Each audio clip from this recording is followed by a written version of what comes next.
now's the time. Like it's happening right now. Now is when I need to show up. Now is when I need to do those things. Now is when I need to be the person that I need to be, because this is not just little memories or little glimpses of being 4 or 5 or 6. This is like, oh, remember that time when I was 15 and this thing happened? Like these are real life moments happening right now. Good day, ladies and gentlemen. Thank you, and welcome back to a new episode on Transformative Purpose podcast. Truly excited. I've got a gentleman joining me. His name is Mark Drager. He himself is a very successful podcast host, and he's been doing that for the last 7 years. So I'm really glad that Mark reached out, and we're having this conversation today. I'm going to kick off our conversation with your email, Mark. You sent me quite an unusual email, I've got to say. I've got to put it up here. And it says something like, hey, Aaron, I'll get right to the point. I want to be on your podcast. And you read this. You're probably thinking, what a selfish, self-centered jerk. Do you remember that email? Yeah. I remember the email. Do you always write like that? It really caught my attention, to be honest. I've never received an email like that. And, that was the introduction. And then it went in detail about, the areas that you think we could talk about. And I think that was super insightful. Well, thank you. I mean, listen, I wanted to get your attention, of course, but do I write emails like that? I often do, because here's what I do. I go like, okay, I want to be on your podcast. Who am I to like I haven't, you want to give before you ask, right? Like you never want to enter into a relationship and ask. And so if I'm going to reach out to you out of the blue, totally cold, and I'm going to put out there that like, hey, I really think I want to be on your podcast. If I were you, I'd think, what a self-centered jerk this guy is. So I'm just going to go ahead and put it out there. To be honest with you, that was not what I was feeling. I was like, hey, who is this guy? And I looked him up. I was like, oh, this guy's doing some interesting things. Spoken to obviously very famous people, very successful entrepreneurs, motivational speakers, athletes, and etc. Why did you start this journey? What was your aha moment? The journey on the podcasting side was really actually very. I was a fan. I was a fan first. I've been a fan of podcasts since 2007, maybe 2008, and what I loved about them originally, and I still do, was that it was like this new medium. I went to film school when I was going to college, and I loved documentary filmmaking. I love the idea of being able to sit down with people and spend time digging into a topic or a theme. I loved being able to connect with people and ask them a million different questions.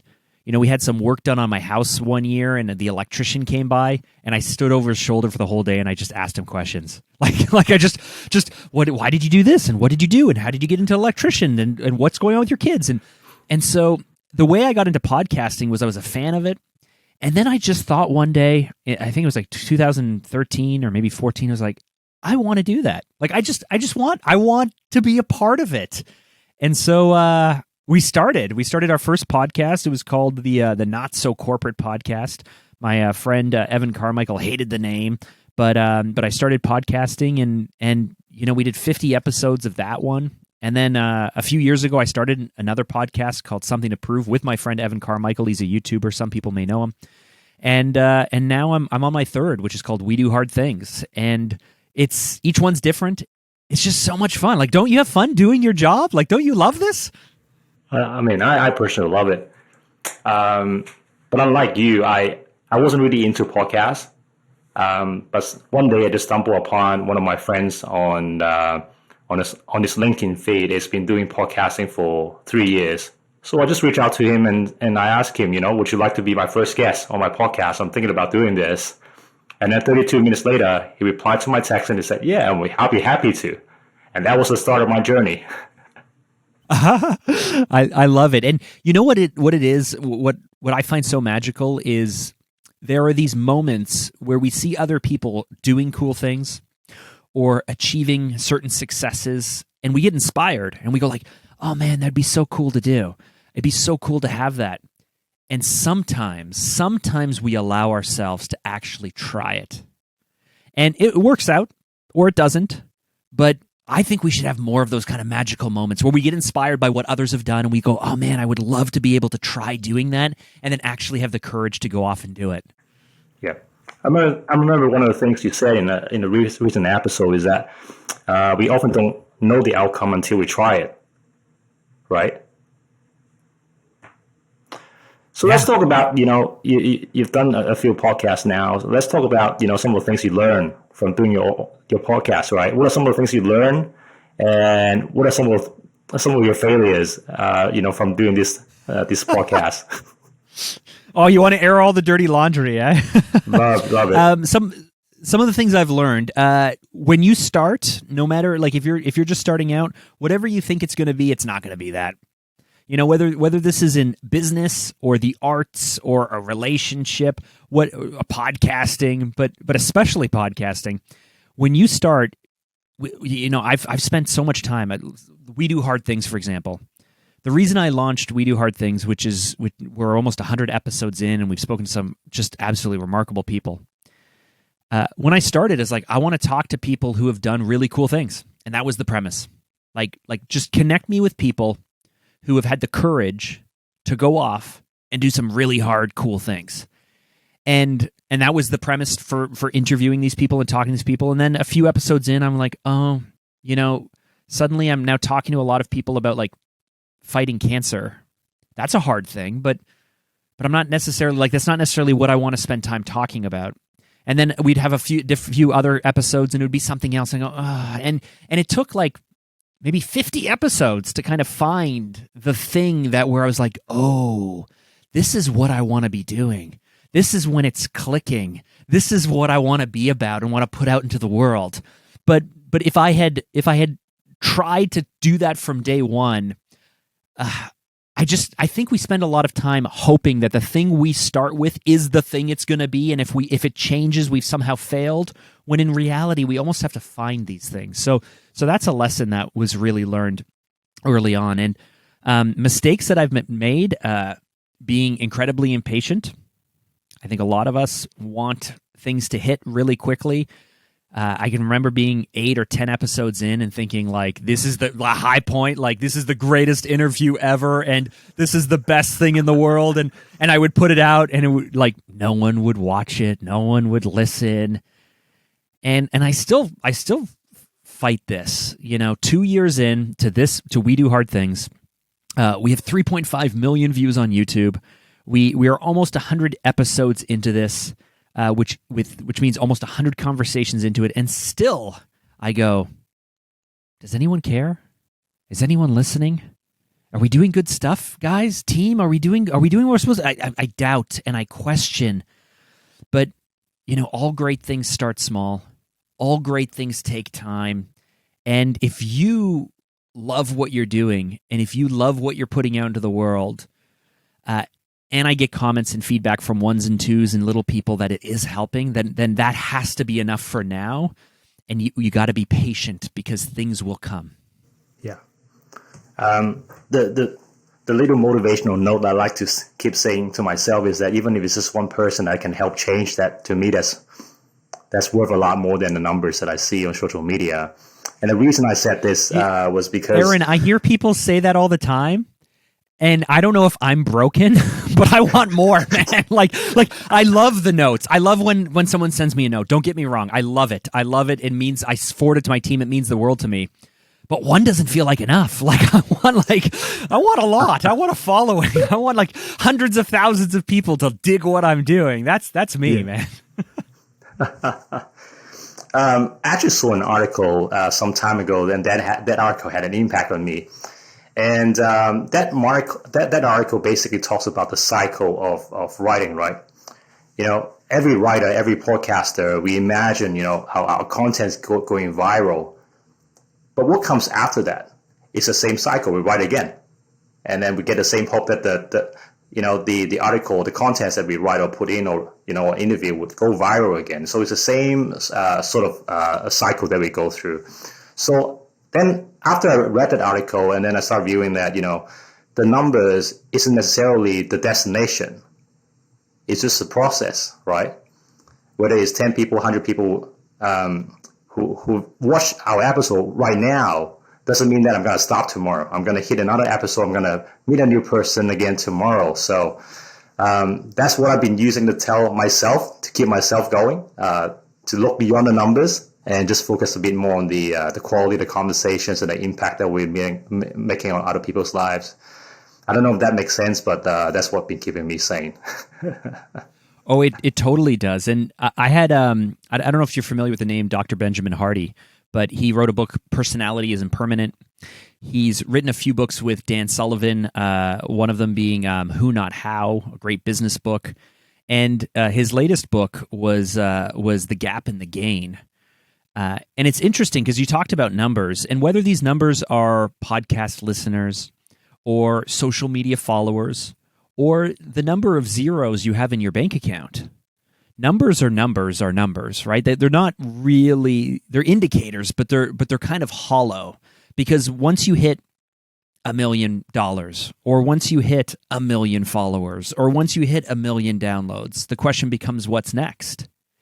And so the reason I bring this up, and the reason I had Benjamin Hardy on my podcast with Gap and the Gain, is what they noticed is if you measure against the gap, meaning you have an expectation, right? One of your podcast episodes blows up and goes viral, and then the next one doesn't, and then the next one doesn't, and the next one doesn't. Like, you have this new high watermark that you've set where everything seems to kind of fall short of that awesome thing you were hoping could happen again. And maybe it was luck, maybe it was magic, maybe it was timing, maybe it'll never happen again. And so we set this ideal in our head as to how things should be or how they should go, and we measure against it, but we're always going to fall short to that ideal. And if we measure ourselves against the ideal, not only will we always fall short, that's the gap. That's the area where we will feel pretty bad about ourselves most of the time. Whereas if we measure ourselves against where we've been, not our ideal, not even the future, not even how you think things should have gone, but just where did you come from? That is what I use and what my team uses for motivation. The other day, we were looking at our YouTube stats on our podcast, and I said, hey guys, let's not look at numbers. Let's just look at the fact that the chart is going up. Over time, the chart's gone up. That means we have more downloads. Hey guys, let's look at the fact that that in the first 30 days, the number of downloads has increased. Not a lot, but it's increased. That means we have more of an audience. And on YouTube, our retention rate, the videos that hold people for the longest, are our newest episodes. That means we're getting better. And just looking at those three things, hey, our newer stuff is better than our older stuff. Our audience is growing because we have more people downloading things, and the total number of downloads is growing. That means that it doesn't matter what we were hoping would have been. It means that right now we're in a better place than we were 30 days ago, 90 days ago, or a year ago. It means that we're better. It means that we're winning. And that is something that helps me. That's really useful, and thank you for giving that summary. I think you put it the context a lot better than I did. So thank you for that. Hey, I know you listen to the Gap in the Gain. I can't take credit for it. It's someone else's work. Still, you regurgitate it in a way that it is easy and layman enough, I think, for our listeners. One of the things that you wrote in the email, imposter syndrome. So I recorded an episode with a lady called Regina Larco. I think you listened to it, and I believe you have a perspective on imposter syndrome. I think imposter syndrome can be a great motivator, because we know that I guess deep down, we don't know enough. So we sort of strive to learn more, become better. I feel that we can actually use the imposter syndrome side to sort of motivate ourselves to get to the next level, to become a better version of myself. What's your take on it? So first of all, I don't really like it. I feel imposter syndrome all the time. So we all feel it. We all experience it. I don't like us turning it into a condition. I don't like us turning it into something where it's like, well, what you're experiencing is imposter syndrome.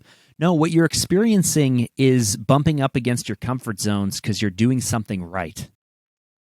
If you're experiencing that feeling of not being good enough, you're actually doing the right thing. And it's an indicator. It's nothing more. Our feelings are nothing more than indicators of things around us. If you're angry, Being angry isn't good. It isn't bad. It isn't anything. There's no meaning tied to the anger. It just means that something has happened and you're reacting in a certain way. And if you're happy, it's not good. It's not bad. It doesn't mean you're doing things right or even you're doing things wrong. It's just an indicator that something is happening within your life that's making you happy. And if you're feeling imposter syndrome, it's not good. It's not bad. It's just an indicator that something is going on where you feel less than, or you feel ill-prepared, or you feel like maybe you're lucky, or maybe you've tricked your way into this, or whatever it is. And so, first of all, I think we should be feeling imposter syndrome all the time. because frankly, if you're not, it means that you're pretty comfortable. And if you're really, really comfortable, there's certain areas of my life, I don't want to feel imposter syndrome as a father or as a husband, because I've been married for a long time. I work really hard on my marriage. I work really hard to be a good dad. I don't think, in that area I should be.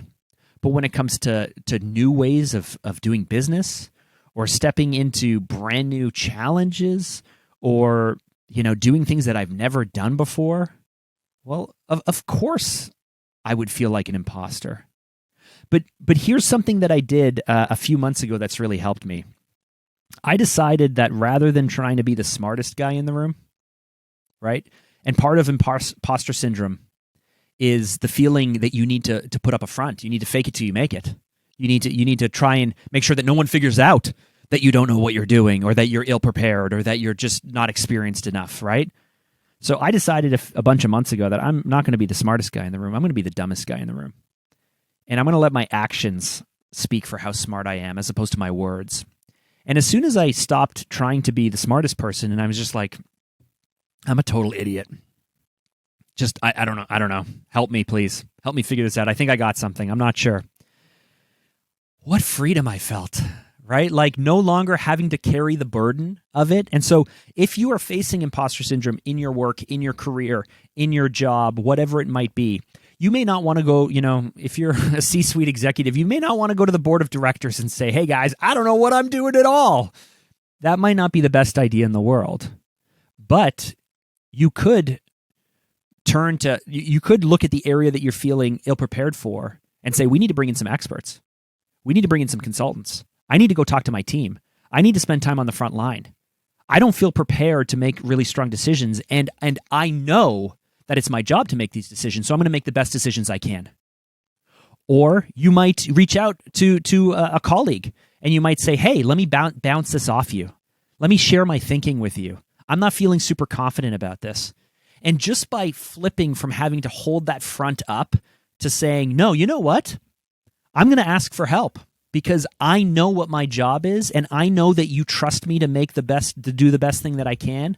So I'm going to go ask for help. And by flipping that, and by just, for me, it's being the dumbest guy in the room and trying to learn from everyone, it's like released this weight off of my shoulders. It's almost like changing that narrative, that person you're speaking to you inside your head, right? And to your point, I think it's very important. How do we reframe that narrative so that it serves us and it works for us, right? Yeah. Well, perfect. think about this. If would you respect, like, if someone approached you and said, I know that I'm good in these areas, and I know that I'm struggling in these other areas, but I'm just not 100% confident, and I would like to have your help, or I would like to go get help. Like, wouldn't you respect that person for their self-awareness, for their ability to act, like whatever it might be? But the person who blindly pushes forward, who carries it all inside, like that old school leader who doesn't let a single vulnerability or a single crack come through, and then they mess everything up because they were too prideful or too embarrassed or too worried to get what they needed done. You'd be more respectful of the person who came to you than the person who just went off and then messed everything up. Yeah. Of course you would. And some of these people still don't know about their blind spots. And it's causing damages everywhere, right? Hurting people without them knowing. A lot of these stuff that you're talking about, I guess I've learned some of these perspectives in the last couple of years, right? When did you become more self-aware? When was the transition? I think it's a never ending path, and it's helped me and it's hurt me in certain regards. When I'm not feeling confident and I'm not feeling strong, which happens kind of from time to time, season to season. Like I personally, I struggle with anxiety. Not just in the way that we all struggle with anxiety. Like I've gone and seen a therapist, and I have GAD. And so I flip between being really confident, but then I slip into like being anxious. And then if I get overly anxious and I don't really carefully work on it, I tend to slip into depression. And I can go through these like seasons of just like worry and doubt and hopelessness. And so when I'm in those seasons of worry and doubt and hopelessness and I'm kind of down, my self-awareness doesn't help me. I've heard Tom Bilyeu, the host of Impact Theory, the man who started Quest Energy bars and a protein bar company, and then he sold it for $1 billion, and he went off and started this mindset channel called Impact Theory. He said that he always knew that what bothered him was he knew he was really smart, but he wasn't as smart as he needed to be. And he would have rather like there's a dangerous place where you know how smart you are that you know you're not smart enough. He would rather just be dumb and ignorant and blissfully ignorant, but he's smart enough to know that he's not as smart as he needs to be. And I'm self-aware enough to know that a lot of things are broken. And sometimes I'm just like, oh man, I wish I wasn't so self-aware. I wish I didn't only focus on these issues. I wish I wasn't able to so clearly articulate all the things that were wrong. And then I realized, what it was I'm only focusing on the things that are wrong. I'm using my self-aware lens to only focus on the challenges, to only focus on the things that are wrong. And over the last number of years, it's not to me a question of like, when did I become self-aware? I've been self-aware a long time. It's been a long path, maybe my whole life, but certainly for the last 10 years, 15 years, I've very much been into mindset and growth, and wanting to figure out how to fix all the things that were wrong. What I realized is my greatest weaknesses are my greatest strengths.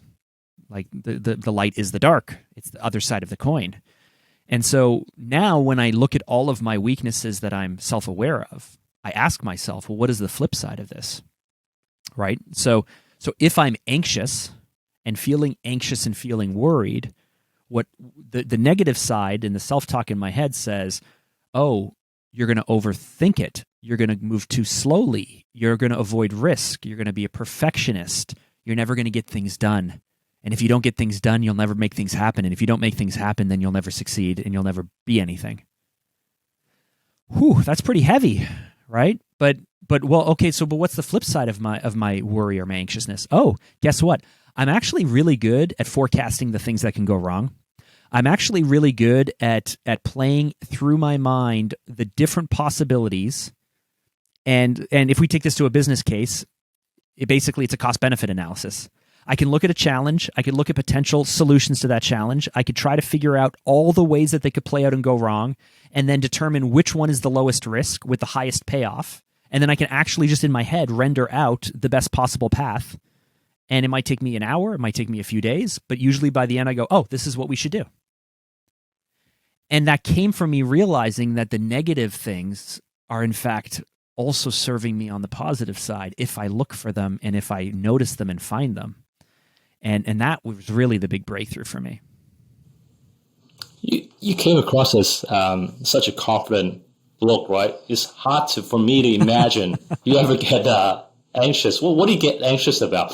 And funny enough, I this is not live yet, but I actually spoke to one of my lecturers who used to teach me MBA, and he's this organizational psychologist. And we talked about anxiety and depression and how these how the world is becoming more and more individualistic. Like we need to take more and more responsibilities for ourselves. We need to look after ourselves. We need to do everything ourselves. And that expectation is driving a lot of anxiety and depression within the society, right? What do you get anxious about? I mean, like I said, you come across as this confident guy. You're pro-conversationalist. You're having all these conversations with people you never met. Great conversations, by the way, right? Why do you get Thank you. anxious? I get anxious about the things that I worry about, right? Like, so I just heard you say a whole bunch of things like, oh, you can talk to people. And, like many people don't realize I'm an introvert. I'm an extreme introvert. If you put me in a room of people, I'm a wallflower. I'm not going to go up. I'm not going to network. I'm not going to talk to you. But if we start a conversation or if you come to me for help, like I'll give you hours of help. I'll give you all of my focus. I will try to do everything I can to help you. Now, there are certain things where I just naturally come across as confident. And what we're doing right now, I mean, this is something that I love to do all day, every day. This is like not work to me. Being able to connect with people, being able to ask them questions or share insight or bounce things around, that works for me just fine. The areas that I'm not confident in, we can break it down. I mean, it's mainly around the uncertainty of the future. I mean, that's what anxiety is, right? Anxiety is simply an overfixation on the uncertain future. And depression is a fixation or a sentimentality about the past, right? When you're depressed or in a down state, it's because you believe that the past is better than the future. And when you're anxious or worried, it's because you are worried that the future is just going to be worse than the past. It's just going to be terrible, right? Like it's two sides of, again, the same coin. And so, I mean, there are a bunch of things I'm not confident in. I'm not confident that I'm a good leader.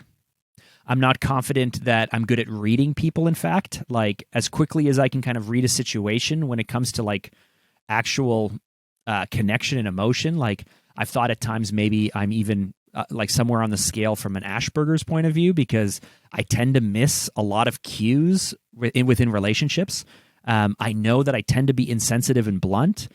Which worries me. I worry maybe I'm not a good father or I'm not doing a good enough job steering my children in certain ways, which, now I'm saying that I realize maybe even contradicts what I said earlier about how I don't have imposter syndrome for being a dad, but I worry that maybe I'm not a good enough dad.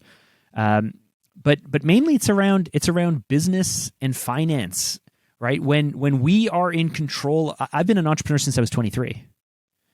And so I'm turning 40. So it's been a very long time where I am the sole breadwinner, not only of my own family, but I'm responsible for all of my staff and all of their families.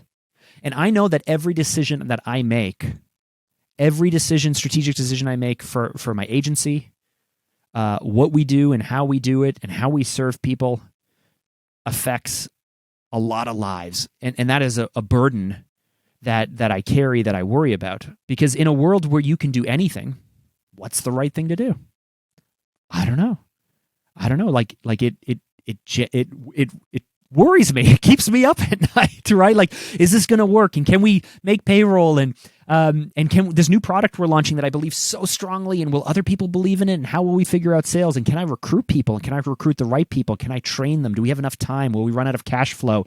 I'm getting really old. I thought I'd be further along by now. Like the worry and the stories are endless. I mean, I don't know. Do any of these resonate with you? I mean, absolutely. Thankfully, I'm not the only breadwinner. My wife also works, but I have been entrepreneurs at different stages of my career. I actually had a follow-up question while you were sharing that. I mean, as you were sharing that, you mentioned, there are quite a number of pressure points for you, right? As an entrepreneur, you got a family. How many children do you have? I've got 4 amazing kids. My youngest is 8 and my oldest is turning 16. Any twins? No, we did the natural way. Four every few years. Yeah, and they were planned, no accidents. Yes, no accidents. But my wife and I got married really young. She was 21, I was 22 when we got married. We had my first daughter at 23. So so my oldest is turning 16 in a few weeks. And this is a little bit scary for me because my wife was 16 and I was 17 when we started dating. And so I feel like somehow the wheel of time is turning in a weird way. Wow. So you said that you guys got married around 21, 23? Yeah, really early 20s. And we felt Wow, old that's at the really time, young. but How looking did you? back, it's Let's get like vulnerable very here. young. You're big on Sure. vulnerability, right? Let's talk Yeah. about relationship and parenting here. At such a young age, how did you know that she was the one? I mean, did you date? Did you Um, ever date other women? I mean, listen, like now that I'm older, I realize how limited the dating pool was for me. I had two girlfriends before, but my wife and I started dating in May of 2000, and we knew pretty early on. I mean, I recall I said this at my wedding during the speech. So we got married 5 years later. So she was 16, I was 17 when we started dating. She was 21, I was 22 when we got married. But I said this in part of my speech when we got married. I remember the morning after she threw a big party, a big high school party, and had her parents were out of town, and we all came over with our friends and everything. And then the next day we're dating. But I remember her making lunch, and I'm just sitting in at the table, nervous, right? We're young, new relationship. I don't want to say something wrong way. And I remember saying to her, I was bold enough to tell her, it's like, I think I like you more than you like me. And she said, really? I think I like you more than you like me. And in that moment, we were like, oh, okay, there's something here. Like, there's something here that's more than just high school sweethearts, more than a crush, more than what have you. And frankly, we had a teenage relationship the way that most teenagers do. It seemed to make sense for us to get married, and our first year of marriage was really, really hard.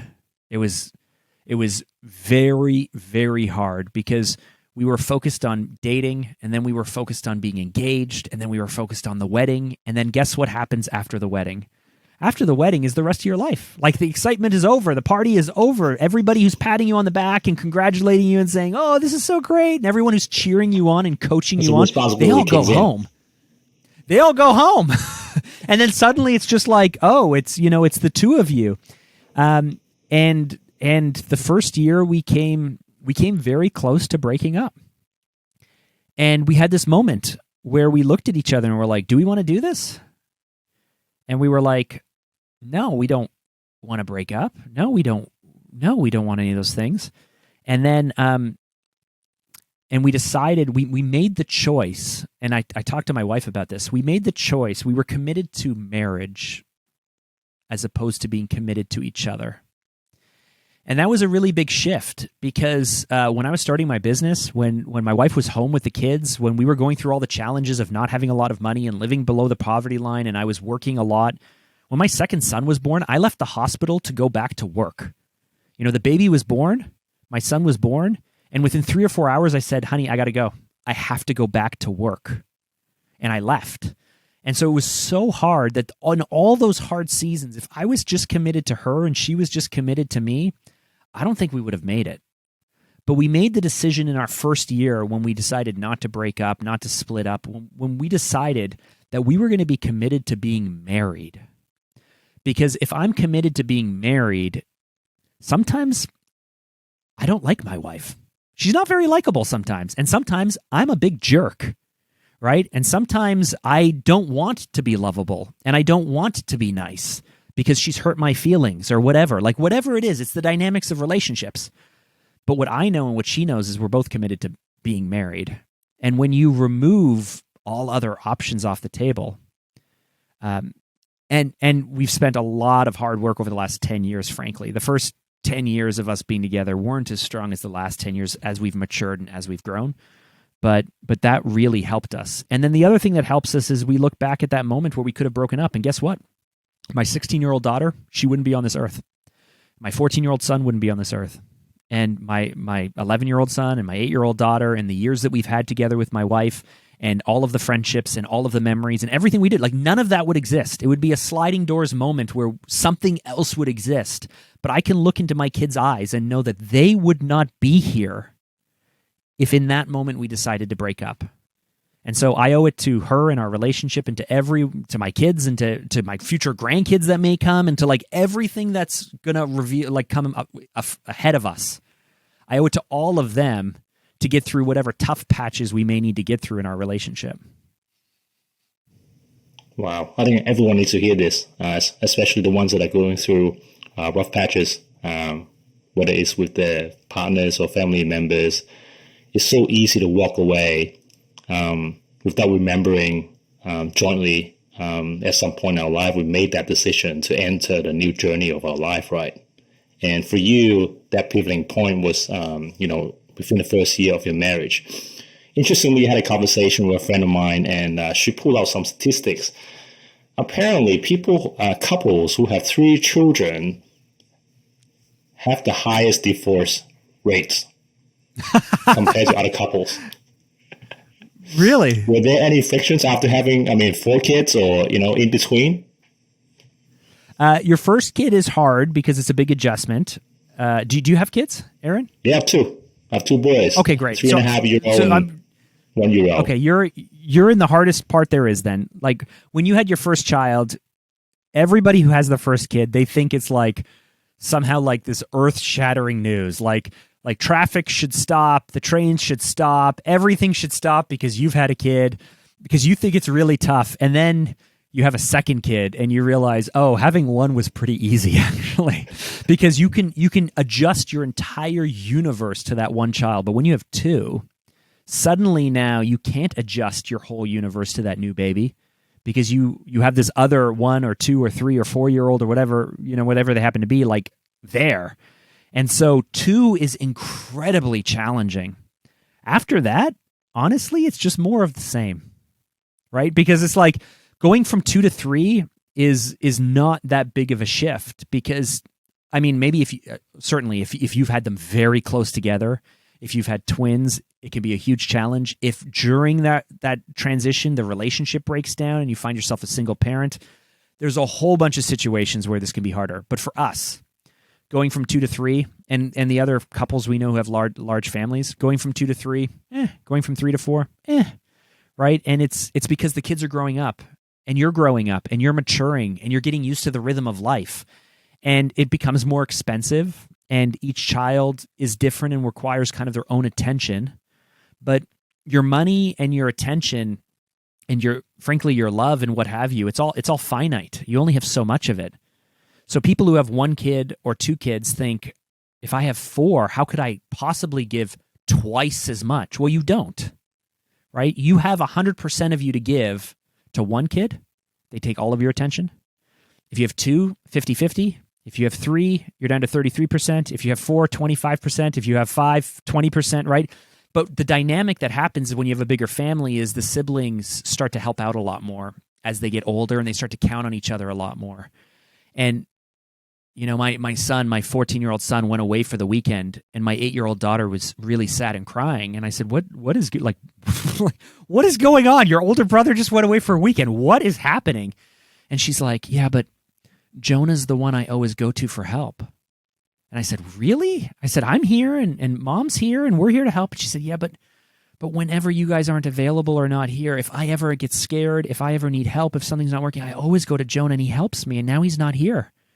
And I was like so moved and proud of my kids, and like, oh my goodness, this is amazing. I'm so sorry, honey, you're crying and sad, but this is so amazing. And so when you have a bigger family, you have all these other relationships that can happen as well. That's such a beautiful thing to hear from the kids, right? As parents, I'm not sure about you. I want to make sure we create an environment such that, one day I get knocked down by a bus, they will be self-sufficient enough to look after themselves. They will have the right life values, life virtues. They know what's right and wrong, and they will be there for each other when the parents are not around. And that's my hope for my kids. And that's such a beautiful story, man. Thanks for sharing that. I can't imagine in your shoes having a company, looking after your staff, rent, putting a roof over the kid's head and your wife, and still be able to raise 4 kids. That's quite something, Mark.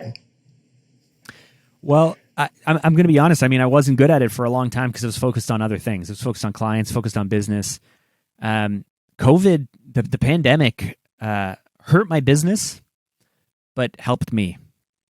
And it forced, I think, a lot of us, but it forced me especially to prioritize what was really important.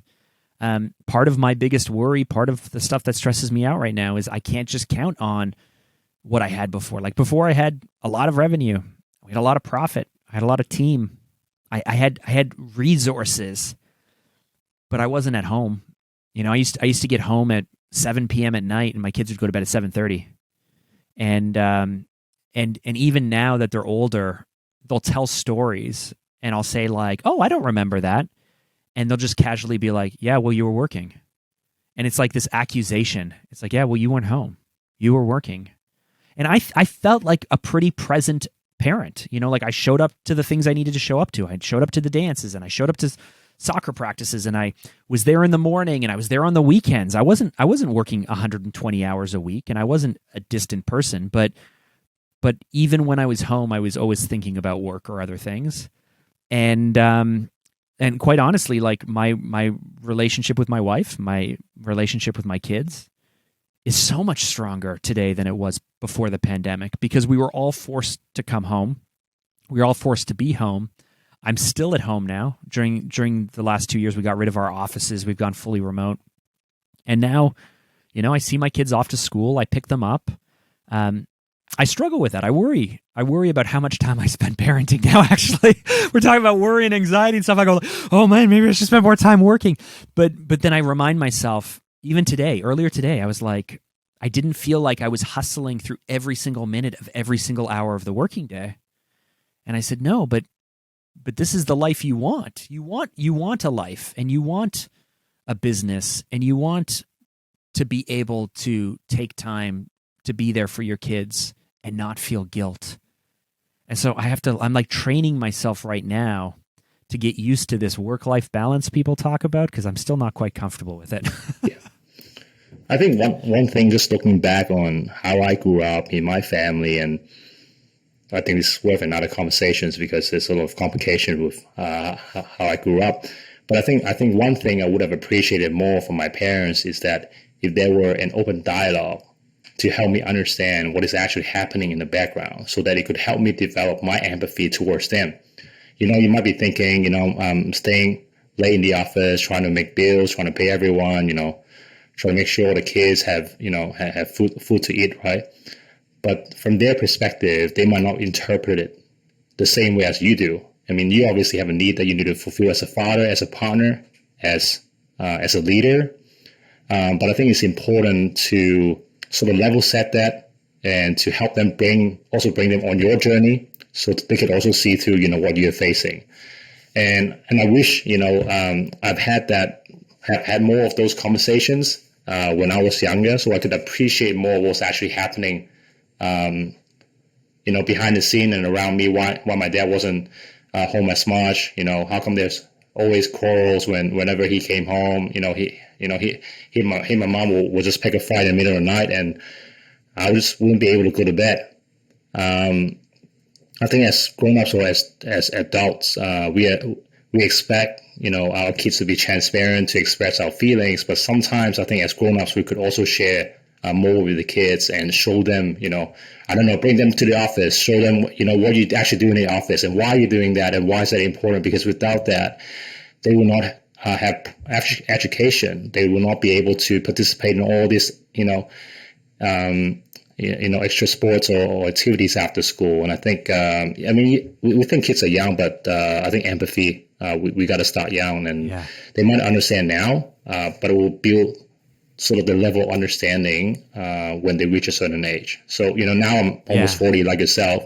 When I look back, I can gradually understand why my parents did certain things, but I think we can accelerate that conversation. How old are your boys, Aaron? Awareness. Yeah, how old are your boys? 3.5 and 1 year old. Oh, that's such an awesome age. I mean, 3.5, he's about to get to the older one's about to get to the whiny age where they whine about everything and push the boundaries, but they're so cute. So here's kind of what happened to me. You've hit on something that I was forced to work through in the last 2 years. But when they're really young, frankly, I was kind of like, they're not going to know the difference, right? Like how people throw like a first birthday party and they go like all out, and then some people, there's always an uncle or there's someone who's just like, like they're not going to remember. Why are you spending all this money or whatever? Why are you doing this birthday? Like they're not going to even remember. It's cool. It's the first party. Their second party, their third birthday party, they don't even really matter. They're not going to remember. Like, they're just not going to remember. And I knew that I had this window of time where it's just their quote unquote childhood.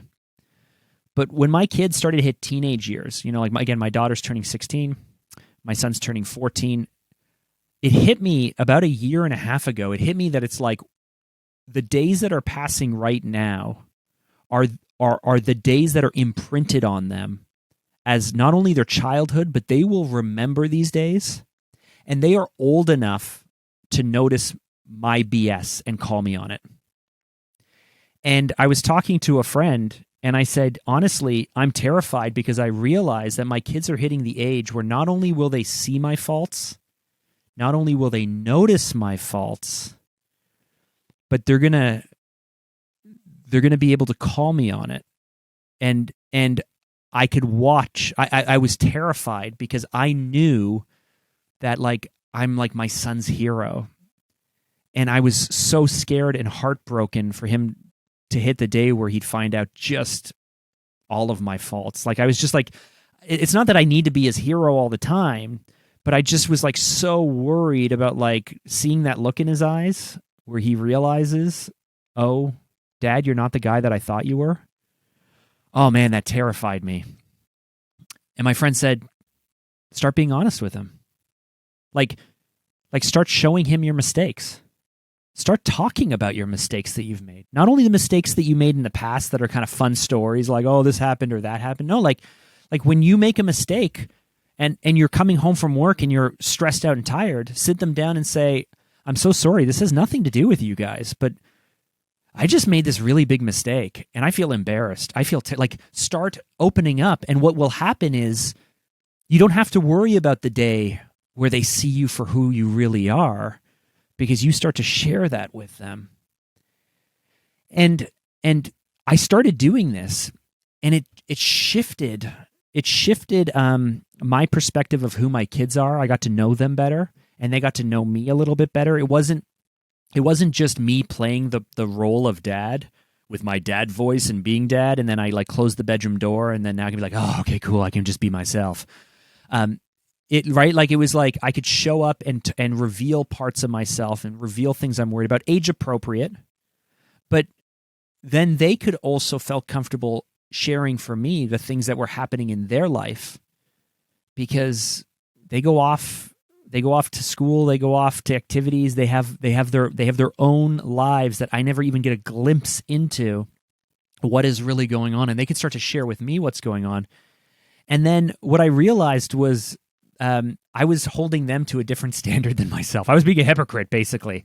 It's like I wanted them to show up and, like a movie is on and we're watching a family movie, and I would make a joke or a comment, but then later they would, and I'd say, shh, stop talking, we're watching the movie, right? Like, why am I allowed to do that and they're not allowed to? And so I started noticing all of these things, and it just changed everything for me. So when they're really young, frankly, you can actually get away with a lot because they're not going to remember it anyway. But when they're older, that's when it starts to hit me, at least, or started to hit me, where it's like I expected myself to be a certain type of dad for them. I expected myself to live to a certain standard. I expected to be able to give them certain things. And now's the time. Like it's happening right now. Now is when I need to show up. Now is when I need to do those things. Now is when I need to be the person that I need to be, because this is not just little memories or little glimpses of being 4 or 5 or 6. This is like, oh, remember that time when I was 15 and this thing happened? Like these are real life moments happening right now. I mean, there's a time when you kind of need to be honest with them and say, sorry, Dad screwed up that time, let's do it again, right? Yeah. So I commend you, because you came at this way, like your kids are way younger. So this is amazing that you'll be able to give them this throughout. I only figured this out like 2 years ago. Yeah. No, and to be honest with you, I'm only doing this, and I think my relationship with my 2 sons are a lot closer than my relationship with my father. My father, don't get me wrong, my father's a great dad. He was always there whenever I was in trouble. So my dad is a physician. So whenever I got sick, he was always the first one there. And just a little backstory, right? I went to Australia when I was 18. Everyone had a car. I really wanted a car. Didn't have enough money to buy one yet. So I worked 2 part-time jobs. I got a loan from one of my friends that I just met, briefly for a few months, and he gave me $5,000. So I bought a secondhand Hyundai, and I didn't tell my parents, obviously. Only told my mom. And then my dad found out from my mom. And then on the same week, he found out the exact same model just exploded in a highway in Korea. He freaked out, bought a one-way ticket, flew all the way to Australia, forced me to sell my car, and took me to a car dealership to get a new Japanese Mitsubishi. So that's the. Did you get an Evo? Not really. I don't remember that. He just said, just pay back the loan, just pay me back. I know you're working 2 jobs. I know you don't want to ask me for money, but he worried about my safety, and safety has always been his, top priority. I mean, I can go on and on about, my childhood, and that's besides the point. But I think, I think that the point that I'm trying to make here is, as parents, we're not perfect. One thing that I do try to tell myself is, that we can become better than the parent we were yesterday, right? We weren't born to be a parent. We didn't attend any parenting courses at school. No one had taught us how to be a parent. And most of the parents don't have a perfect role model either. So more of us are just, treading water, learning on the job, trying to do something we had no experiences, right? Yeah. Yeah, I said that to my son the other day. He just entered high school, and maybe it was 2 or 3 weeks ago, and he was talking about some challenges he was having, and I didn't know how to solve his problems. I was like, I'm so sorry. Like, this is not something I'm good at. Like, I want to help you, but I don't even know what to tell you. So this sucks. I'm so sorry this is happening to you. I said, but Jonah, what you need to understand is, like, you've never been a 14-year-old. You've never been in high school, but guess what? I've never had a 14-year-old son. I've never had a son go into high school. I've never done this before. Like, every time that you face this new challenge, guess what? I haven't faced this challenge as a father. And back when I was a kid, like back when I was your age in the 90s, guess what? It's a very different world today. And so it's like they are figuring this out. I make it clear to them, like, I've never done this before. Like, if you're having challenges with friends, I kind of suck at making friends. I mean, I don't know. And what I realized as well, talking to Rand Fishkin, who was the founder of Moz, this American company, big SEO company, built it up. I spoke to him after he wrote this book, Lost and Founder, and I had him on the podcast. And I realized the same thing is true in business.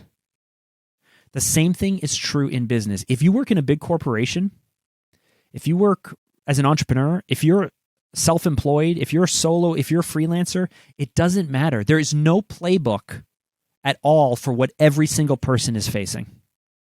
Because if you've just been made CEO, we talked about imposter syndrome earlier, you've never been CEO before. If you're starting your own business, you've never started your own business. If you're growing your first business, you've never done this before. And so when I started my business, I made so many mistakes along the way. And then up until a few years ago, I actually beat myself up for what stupid mistakes I've made. Like, how could I have done that? And why did I do that? And then I'm talking to Rand, and I'm talking to my son about how I've never been a dad of a 14-year-old before. And I realized, when I was growing my business, starting my business, making mistakes, I never done that before. When you started your podcast and you reached out to your friend and said, hey, do you want to be my first guest? And now you're, 40 episodes almost into this, whatever it is. Like, by the time you hit 100 episodes, you've never hit 100 episodes of a podcast before, right? Like every single one of us is literally figuring all of this out on the fly all of the time.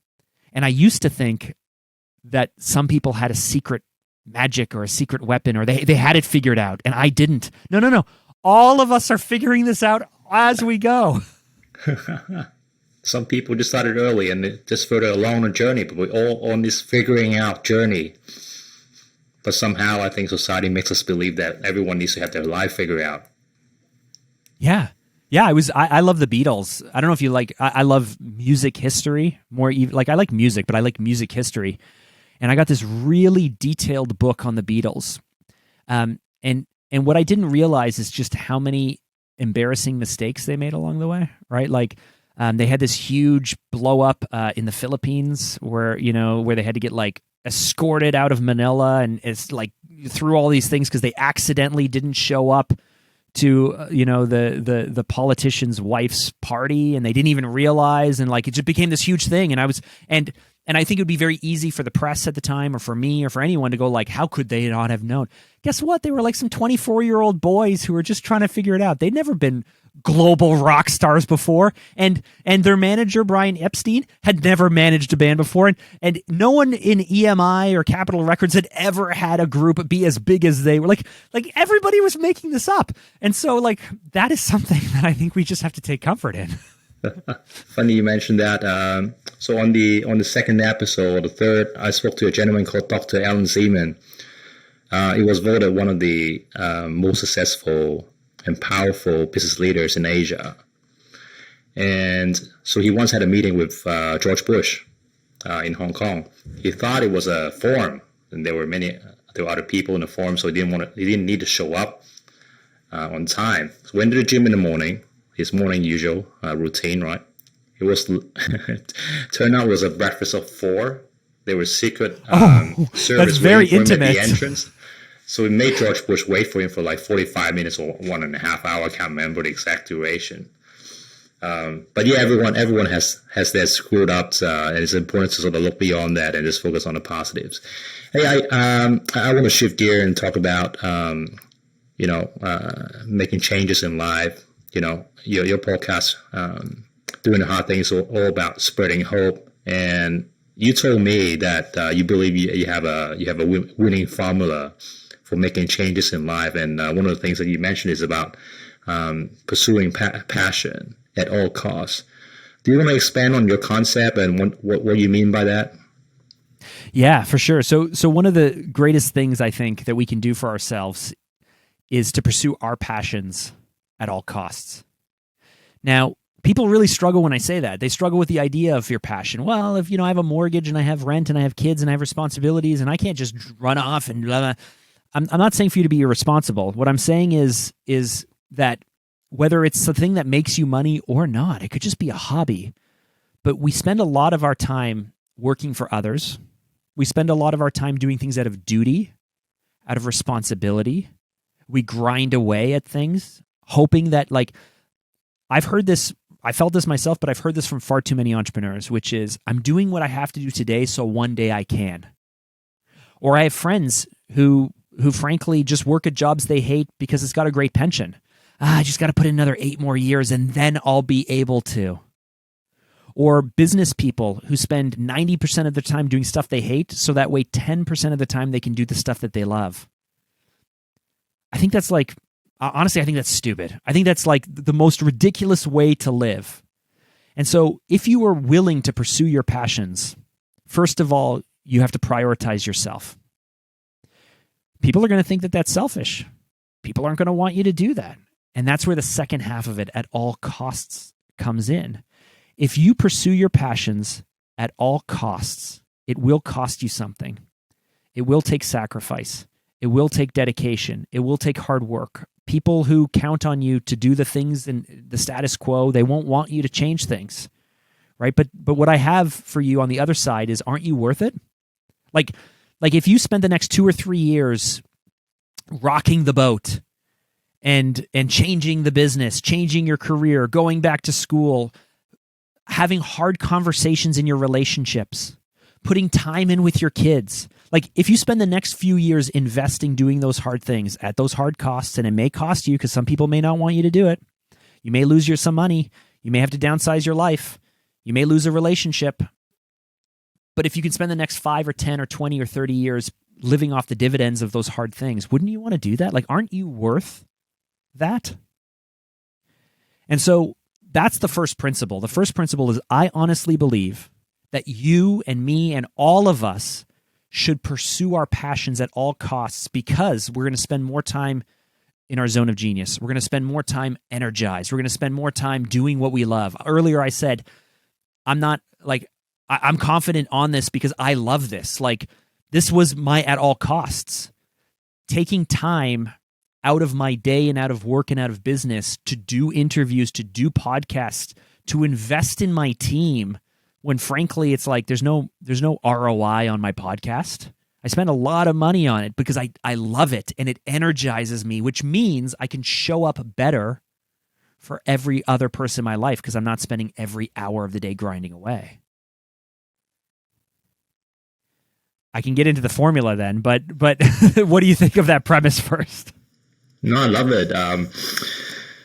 I think you also hit a point that I think doing our passion I believe is important, and I just think that you also mentioned about responsibility. I think people need to be more responsible about the choices that they made in life. I mean, if they've decided to take a big paycheck and be stuck in this corporate job, just own up to it. Don't come home at the end of the day saying that you're not fulfilled, you're not satisfied in this but Aaron, workplace most because people you don't made even that make conscious choices, choice. though. But Sorry? most people don't even make choices. The choice is never made. Like you talked earlier about how looking at relationship stats, how families or relationships with 3 kids are the most likely to divorce. The stats that I've seen are the people who are most likely to divorce are people who live together, cohabitate together before they're engaged. Now you might say like, oh, like that's like, it has nothing to do with morals. It has nothing to do with religion. It's not a sin, nothing like that. Here's what it is. It's, hey, we're dating. Well, what's the next step in dating? We should probably live together. Makes sense, right? Let's save money. We love each other. We're spending time together. Great. And then you live together. Well, what's the next step? We should probably have a kid, or we should probably get married. So you have a kid, and then you get married, or you get married, and then you start to have kids. And each time you follow the next natural step, it totally makes sense. It's the next step, but nowhere along the way did you force the issue. Nowhere along the way did you force to have the conversation about how you feel about money or parenting or spirituality and religion, or whether you will spank your kids or not, or whether you can go out on Sunday nights with the boys, or whether you're going to spend every single Christmas with the parents. Like, no way, at no point did you have that hard conversation. You just took the next natural step. And so I feel bad actually for the people who are stuck in corporate because they never made the choice to get there. What did they do, right? They were in school, and in school they say you have to pick a major. So they picked a major. And then they picked a university that made sense, or college, or post-secondary, or whatever, or trade. And then they start working it because what they are told is like, you need to get a job. And why do you need a job? Because you want the car, right? You want the rent, you want the apartment. And then you get the apartment, and then what's the next natural thing? Is like, you want the house, right? Like I bet why am I spending money on rent when I could buy a house?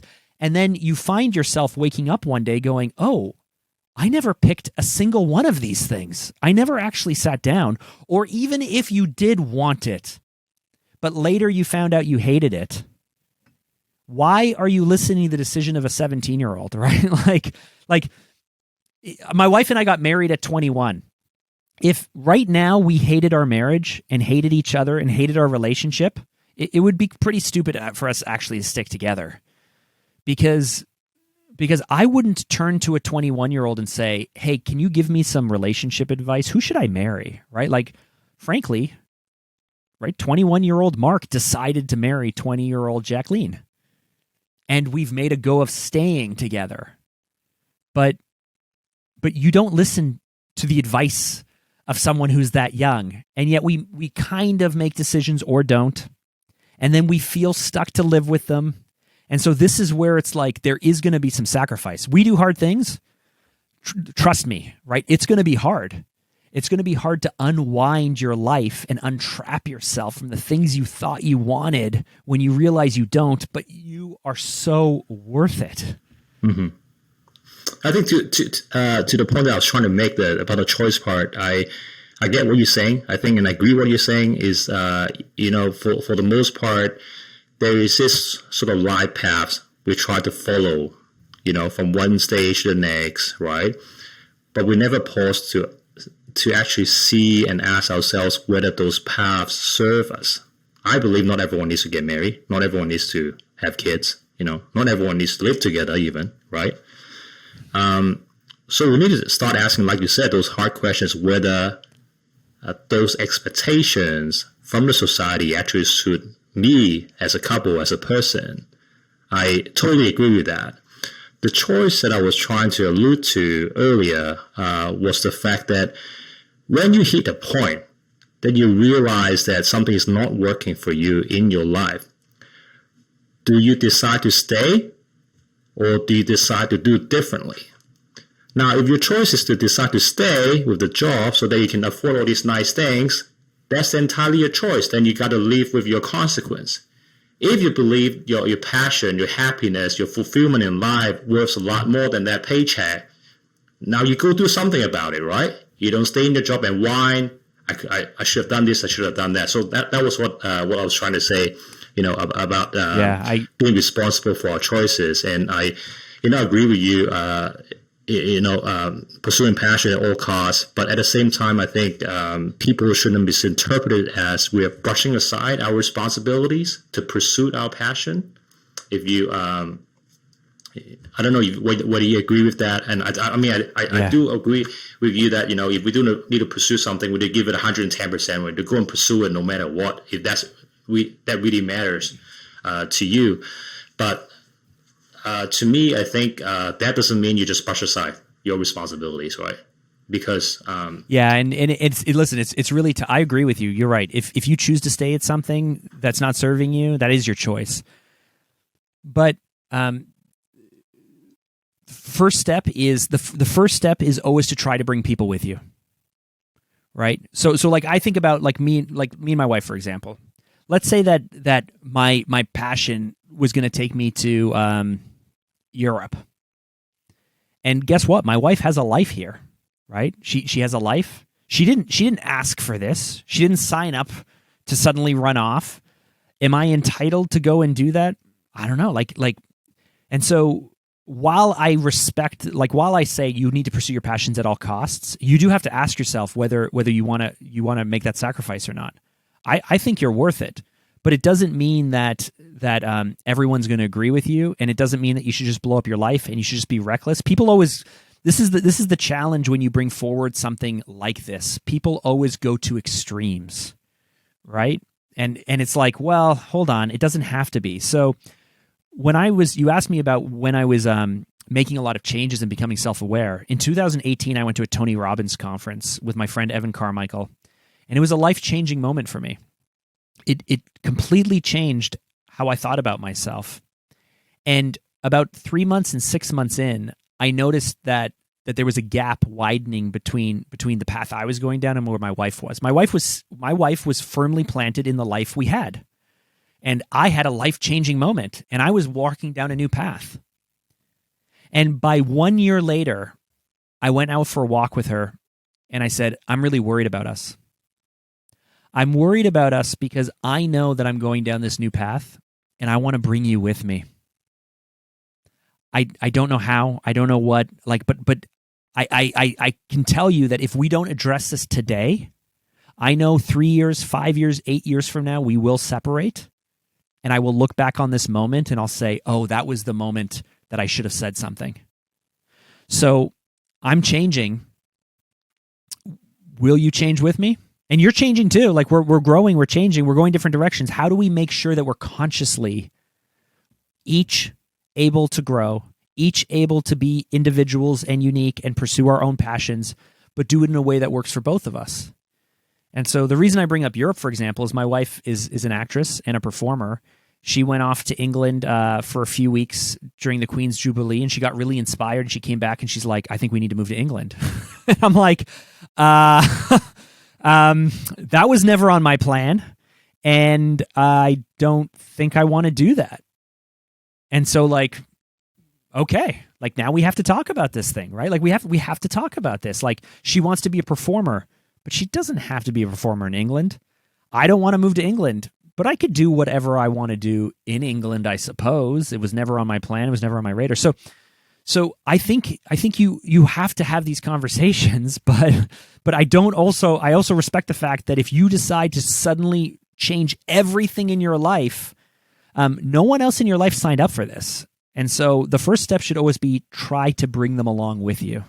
Yeah, that's a very powerful message. And the reason why I guess I have a strong perspective on this is because about 2 weeks ago, I was having a conversation with a lady at a coffee shop, and she was opening up with me about all her past, how she grew up.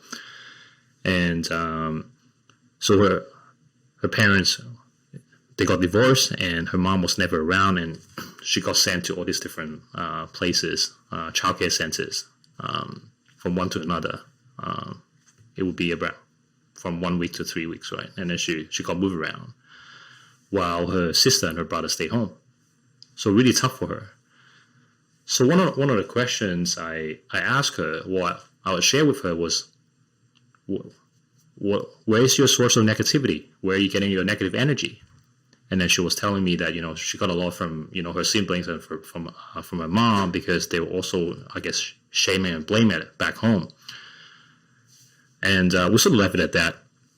The next time we met up, and she told me, hey, I'm a lot more positive now. I cut all my ties with my family. I was like, hold on, wait a minute. I didn't ask you to do that, all right? My point of asking you the question is that we all have a choice of how we want to spend our time, right? If we feel like, getting negative energy here, we can sort of shift and reallocate how much time we spend there. I didn't exactly tell you to, to go and cut all your ties and family, and I certainly don't give advices during this coaching conversation. So I made her aware of it. That I guess that's what I wanted to say. That point you made about pursue your passion at all costs, and I think that's very important to help us find a North Star. But you hit a very important message, Mark. It's about beware when we go into the other extreme, because I think that's where some of us tend to get in trouble. We start hurting our relationships, the people around us, and that, to me, that doesn't really become passion anymore. That becomes selfishness for that particular individual, right? All right, Mark, it's been a fantastic conversation. I'm really, really glad and honored and grateful that you reached out. You are probably I've spoken to other podcasters before, but this is one of the most exciting conversations that I've had for the longest time. Well, thank you. I'm honored. I'm honored that Canadian podcaster too. Thank you for what you do, though. The space that you create and the conversations that you have. I mean, it's amazing. Yeah. No, thank you. Hey, I just before we close, right? I started this 3-question series where I just come up with 3 random questions on the fly, and I'll just ask the guests, and we'll ask them to give me what they think. So, Mark, I'm just gonna take a shot at you and see how you do. All right. Let's go. Yeah, Mark, who's your favorite Disney character? Oh, character. Probably Rapunzel from the movie Tangled, and I even have a poster over my shoulder here because I just love that movie so much. Why is that? So I identify with her. There's this moment where she gets the courage up to leave the tower, and she touches grass for the first time, and it's almost like it's like in The Wizard of Oz, where she leaves the black and white world and goes into color.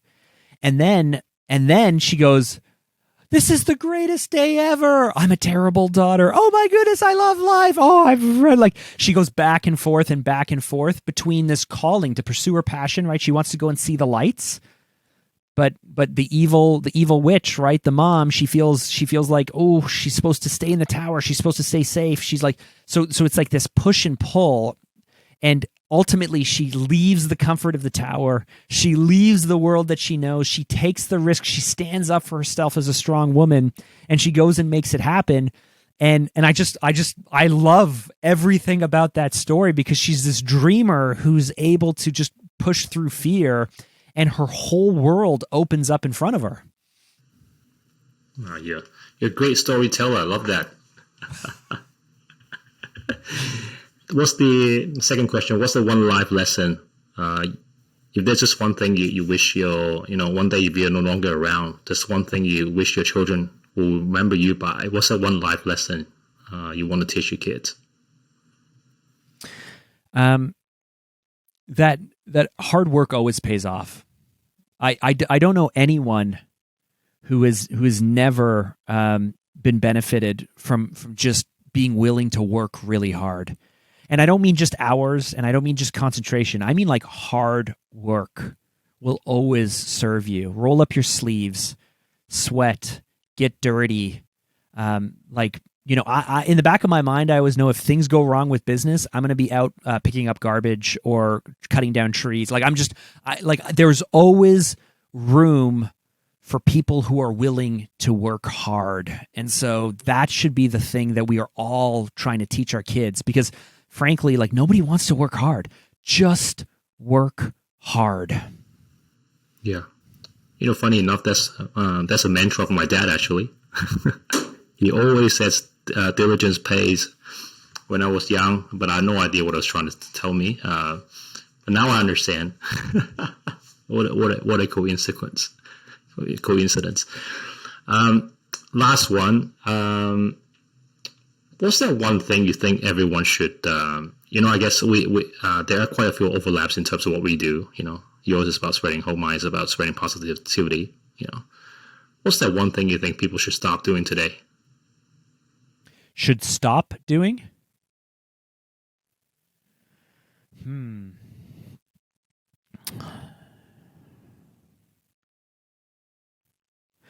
Complaining.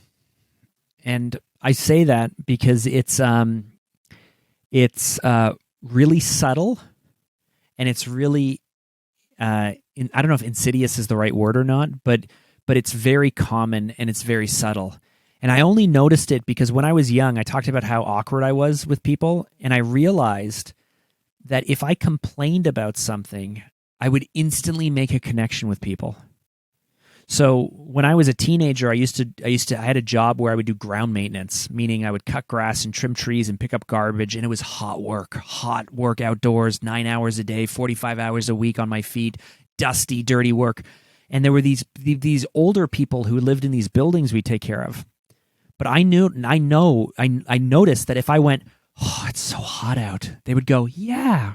Or if I would go, "Politics, right?" They'd go, "Yeah." Or like if I found anything to complain about that I thought they would also want to complain about, I could make an instant connection. And so I started doing this. Like I started I would just, man, those people, eh? Oh, that thing, eh? Oh, that thing that's happening. And it created really great bonds. And then I stopped doing it along the way, but I realized everyone complains about everything. I when I got healthy and lost 70 pounds, I was going to a gym, and I would go to the gym at 5:30 in the morning, and the person across from me would be complaining, like whining about being at the gym. And I would think, you don't have to come here. You don't have to pay the money. You don't have to get up at 5:30. Like stop complaining. Like I don't pay all of this money to come here and get a workout to listen to you complain about working out. Go somewhere else. And it's just really subtle. We can all do it. I complain still. We can find ourselves falling into the groups. But what happens is our brains are listening, and it reinforces these negative feelings. And so I just think all of us should just stop complaining about stuff. Things are or they're not. And just, we're going to do it or we're not going to do it. And just own it. We like it or we don't like it. But just, let's all stop complaining. No one listen to our complaints. You can keep it to yourself, right? It doesn't change anything. I mean, it doesn't change anything at all, complaining, right? Actions is what change things, right? If you're unhappy about something, do something about it. Otherwise, just stop whining. Hey, Mark, truly an honor to have you on the show. So much wit, so much intelligence and vulnerability, and really great conversations. And I really, truly want to thank you for your valuable time. And I know it's very late in your time zone, 10:30 in the evening. So thank you so much for making time for this important conversation, man. Thank you for having me.